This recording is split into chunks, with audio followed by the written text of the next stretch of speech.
So I'm going through basically, what year are we now? 20. How can I forget? We're 2020 now, and I'm going through years of pics. The last 3 years. Well, 4, 5. Anyways, focusing especially on the last 3 years because I'm putting pictures up of my OnlyFans. And of course, my ex is riddled all through these folders.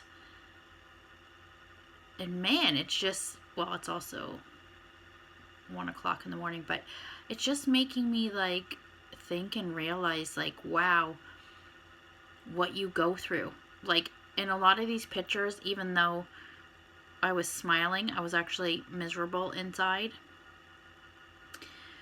The relationship was so up and down, like so up and down. When it was good, it was really good, and when it was bad, it was really bad. And there were so many times I should have just ended it. I should have just broken up. I should have just whatever. But I just kept hoping that with all the talking and the asking and the, hey, can you do this or whatever, you just keep hoping that they'll actually like appreciate you and change and put effort in. I mean, I've learned now, obviously, but back then I was just so in love, like, that I was willing to put up with whatever, because I kept hoping that things would change and he'd get better and he'd do this and he'd try and make me happy and he'd put effort in and this and that.